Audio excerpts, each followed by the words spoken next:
luontomarssikansa. Ihan mahtavaa, että teitä on täällä näin paljon. Kiitoksia Sisi Majitulle rummutuksista marssin aikana ja tässä tervetuliaisrummutuksista. 5.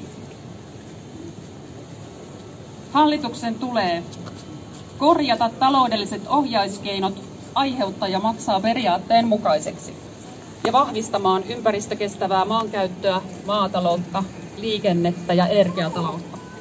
Ja lukeminen kannattaa aina ja historia voi opettaa. Eli sillä voi paikata oman elämänkokemuksensa puutteita. Ja lueskelin jotain vanhoja teoksia ja löysin, että jo 1960-luvun lopussa ehdotettiin, että metsäluonnosta pitäisi säästää petolintujen pesäpuita, puronvarsia, lähteitä. Ja kesti 30 vuotta, että nämä päätyi metsälakiin.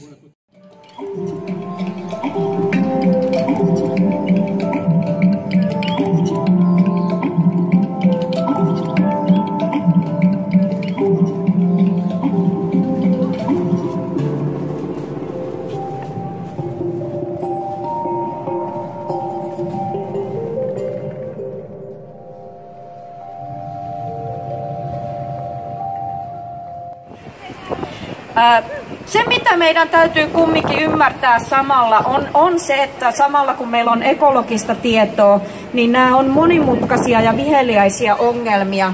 Me tarvitaan ymmärrystä sen tiedon tueksi, jotta me osataan ehdottaa, vaatia ja tehdä viisaita ratkaisuja ja sillä tavalla edistää kokonaisuutena sekä ihmisten että muun luonnon hyvinvointia niillä toimilla, joilla me luontokatoa taklataan. Mulle tulee nyt mieleen tämä Tammirinteen metsäkaavakiista, jossa puolustettiin omia lähimetsiä, omia tärkeitä metsiä. Ne olivat paikalliselle väestölle tärkeitä ja samalla he toivat tietoisuuteen sen, että näillä lähimetsillä on pientä suurempi vaikutus luonnon säilymiseen, luonnon monimuotoisuuden säilymiseen. Ja kaikki nämä päätökset, joita kuntatasolla, kaupunkitasolla tehdään, niin nehän ovat meitä ihmistä lähellä. Ja niillä, jos joillakin, me pystytään suojelemaan sitä monimuotoisuuden säilymistä. Apajat sulaa, meikät joutuu pulaan. Vaikka kaikki häviää, karhukaiset selviää. Mitenks Männö? Hei, karhukaiset selviää vielä kerran. Karhukaiset selviää vielä. Karhukaiset selviää ja metsätkin selviää. Karhukaiset selviää vielä kerran. Karhukaiset selviää.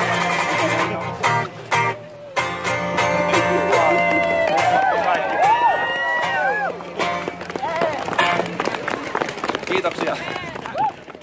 Ja vielä viimeinen kysymys. Mitä metsät merkitsee sulle? Se taisi olla jo meikäläisen kansakoulun aikaa, kun ihana opettaja, niin ne opetti, että metsät ovat maapallon keuhkot. Onko teillä jotain muuta tietoa asiasta?